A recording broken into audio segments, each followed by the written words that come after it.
A paz do Senhor, aqui é o professor Marco Faleiro. Você está na Logos Ensino Superior de Teologia. Este é o curso de bacharel em teologia e a disciplina é a hermenêutica básica. Estamos no quinta ava da aula dupla 3, que é a aula 5 e 6, a segunda parte da aula 6. Nós estamos a estudar dentro do capítulo 3, que é a hermenêutica bíblica, do livro que é o nosso livro texto, né? Que é Hermenêutica Fácil e Descomplicada.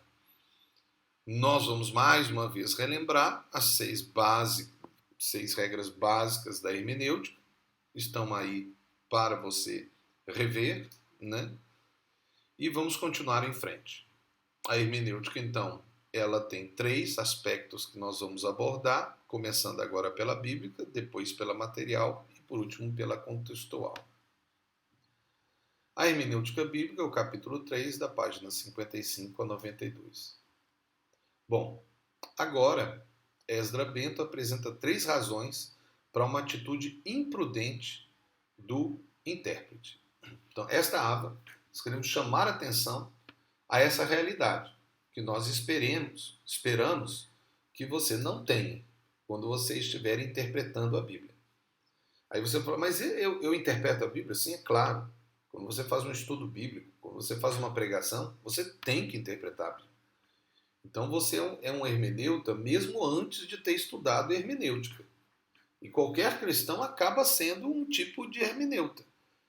E ele vai seguir regras. Talvez ele tenha aprendido de alguma maneira, talvez ele busque na internet, hoje em dia busca-se tudo na internet, né?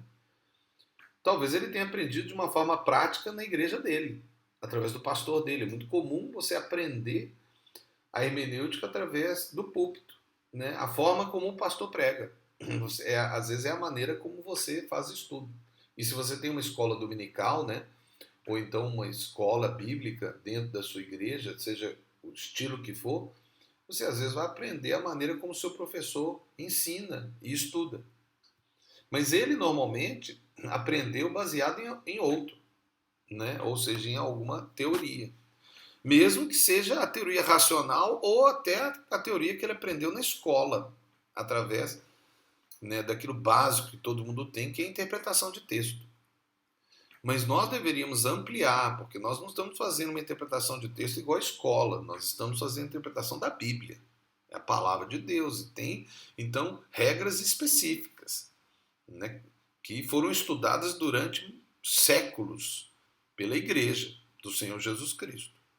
Mas vamos lá, vamos seguir aí no que Esdra Bento falou, trazendo essas três razões de uma atitude imprudente de intérpretes. É a atitude defensiva, a atitude preconceituosa ou de preconceito e a atitude de preferência ao método alegórico. Vamos falar sobre cada um, mas começando com a atitude defensiva. Vamos lá. Atitude defensiva. Provavelmente a atitude defensiva do intérprete em relação às suas ideologias seja responsável pela prática da exegese. Com o doutrinismo, usa o livro sagrado para ratificar as suas doutrinas, em vez de confrontá-las com a palavra de Deus. Ignora o caráter histórico e contextual da Bíblia e sobrepõe a ela a revelação espiritual das entrelinhas do texto. A interpretação histórica e contextual para esses não é suficiente, por isso é necessária a espiritualização do texto. Então você não pode achar que tem a verdade. Seria isso. A verdade está na Bíblia. A interpretação dela é humana, então pode ter tido erros. E às vezes, através de um estudo, você pode verificar erros. Se houver, é óbvio. Você não sai gritando e falando, está tudo errado. Não é assim. Não existe um processo correto, né? Que é um processo que não cria rebelião. É um processo de buscar a sua liderança e falar, olha, eu estou vendo isso. Porque aí a liderança vai falar, mas veja isso.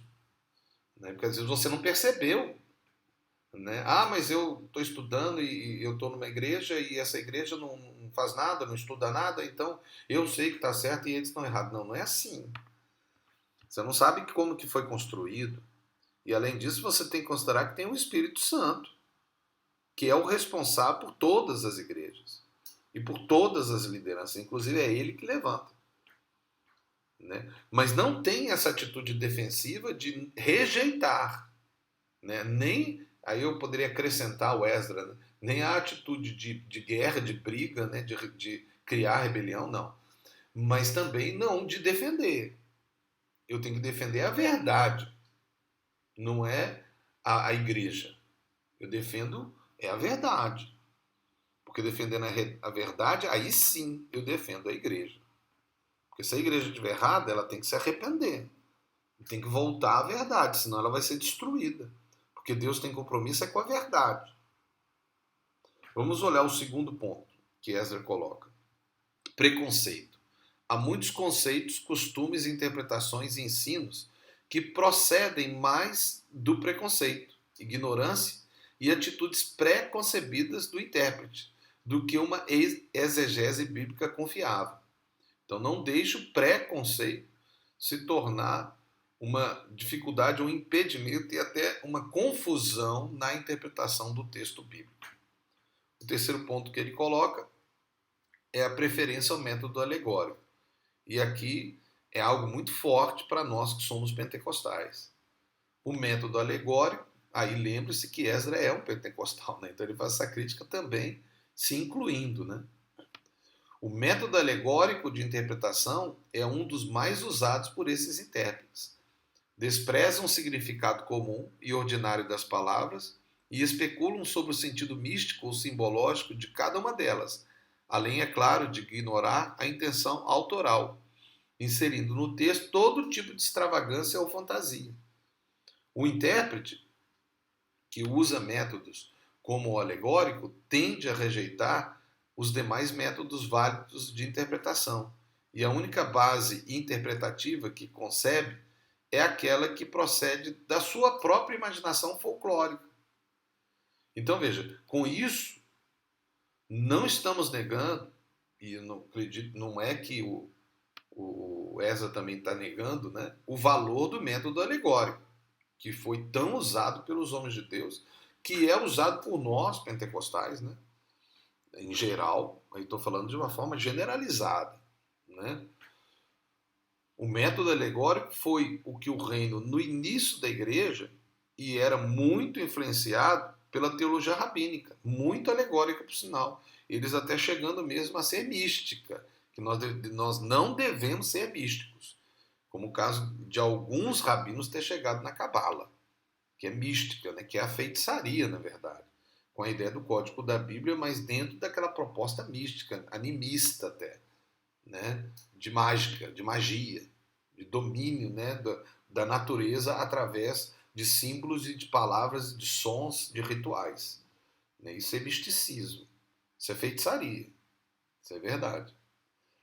Mas nós não queremos chegar nesse nível místico. Infelizmente, às vezes, nós achamos isso dentro da igreja. Mas nós devemos alertar a igreja para que não chegue nesse nível. O método alegórico foi usado por Clemente de Alexandria. Nós estamos falando da escola de Alexandria, né, que é o capítulo 5, que eu espero que você esteja a fazer o trabalho em grupo para analisar essas duas escolas históricas que ainda existem nos dias de hoje. Mas o método alegórico foi usado por Clemente de Alexandria, 150 a 215, por Orígenes, em 185 a 254. Foi também usado por Agostinho de Nipona, ou Santo Agostinho, que foi um dos principais teológicos da teologia católica, né? 354 a 430.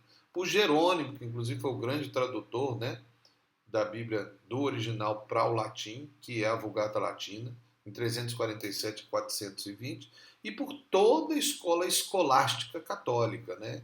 Quem quiser saber o que é escola escolástica, entra na internet, dá um estudo aí que você vai ver o que é. Mas é a teologia católica, basicamente. Então, o método alegórico não é algo de nós pentecostais. Ele sempre existiu na história da igreja. Começando com os rabinos, passando pelos pais da igreja, a igreja católica. Ele teve uma certa força nos reformados iniciais, Mas houve uma tendência nos reformados a ser mais textuais, mais científicos, mais racionais, para até tirar aquele misticismo que a Igreja Católica tinha criado, até com ideias absurdas, né? Por exemplo, livros que eles criaram como livros de exorcismo, né? Criando até métodos com sal, né? Você joga o sal e o demônio sai correndo, quer dizer, baseado aonde? Em que parte da Bíblia está escrito isso? Né? Faça um círculo aqui, põe a cruz, né? Queima os bruxos. Onde está escrito isso na Bíblia? Isso foi inventado. Né? E o pior é que esse misticismo muitas vezes entrou dentro da igreja. Até hoje tem gente que acha que o sal espanta demônio. Mas que verso bíblico você se baseia? Mas é a tradição da igreja. Né? Isso é a igreja católica. Não tem, nós nos baseamos na Bíblia. Não é na tradição. Não é na palavra do Papa ou dos concílios católicos. Veja, Calvino e Lutero rejeitaram completamente o método alegórico, mas ele é usado de forma mais prática pelos pentecostais e carismáticos. Agora, Calvino e Lutero estavam diante de um absurdo que a Igreja Católica tinha criado. A Igreja Católica tinha chegado num âmbito de alegorismo, né, que rejeitava a Bíblia e que criou um mundo estranho, um mundo fantasioso, com demônios, dragões e coisas estranhas, absurdas. Até o desenho dos demônios, eles tinham, e os nomes de todos os demônios, eles tinham os nomes dos demônios. Mas onde que está isso na Bíblia? Mas eu tenho certeza porque eu tive revelação. Não, não é assim. Pode ser até que tenha os nomes, pode até ter uma certa revelação, principalmente no nosso campo de batalha espiritual, né? Mas daí, escrever um livro e falar, não, isso aqui é a verdade absoluta, igual à Bíblia, aí está errado. Ninguém pode dizer eu fui no inferno e lá eu tive a revelação exata. A Bíblia não diz não, mas eu estou dizendo porque eu fui. Peraí, então você agora é Bíblia? Seu livro é Bíblia? Sua revelação é igualzinha à Bíblia? Então você virou o quê? O novo escritor da Bíblia? Seu livro então é um novo escritor? Cuidado com isso, irmãos. Isso está no nosso meio. Infelizmente, estava tão forte na Igreja Católica que Calvino e Lutero chegaram e falaram, não, vamos ver só aqui o que está aqui e pronto. Graças a Deus esse período passou, né? Houve um exagero no período moderno mesmo, né? Porque acabou que o que eles plantaram, a igreja colheu no período moderno, né? Com uma ciência que até rejeitava a Bíblia e Deus e o mundo espiritual. Né? Mas graças a Deus, com o movimento pentecostal em 1900, houve uma quebra na história da igreja e o corpo de Cristo começou a abrir. Não, peraí, não é assim também, não é somente, não. Tem também um simbolismo, tem também a atuação do Espírito Santo, que ele está atuando hoje. E é por isso que houve essa quebra. E hoje nós estamos vivenciando um novo momento, graças a Deus. Senão nós estávamos aprisionados àquele racionalismo absurdo que a reforma começou e que era bom para aquele momento, para quebrar aquele misticismo, mas que não podia também se transformar no que se transformou. Apesar da rejeição da reforma ao método alegórico, que reinava na Igreja Católica por meio da escolástica, tendo muitas divergências, nós hoje também consideramos o método alegórico como parte da compreensão do mistério que o apóstolo Paulo fala, e como os rabinos faziam, sem o exagero, né, do que nós vimos no século passado com o modernismo. Aqui é o professor Marco Faleiro, na disciplina hermenêutica básica da Logos Ensino Superior de Teologia, no curso de bacharel em Teologia. Deus abençoe você, em nome de Jesus. Amém.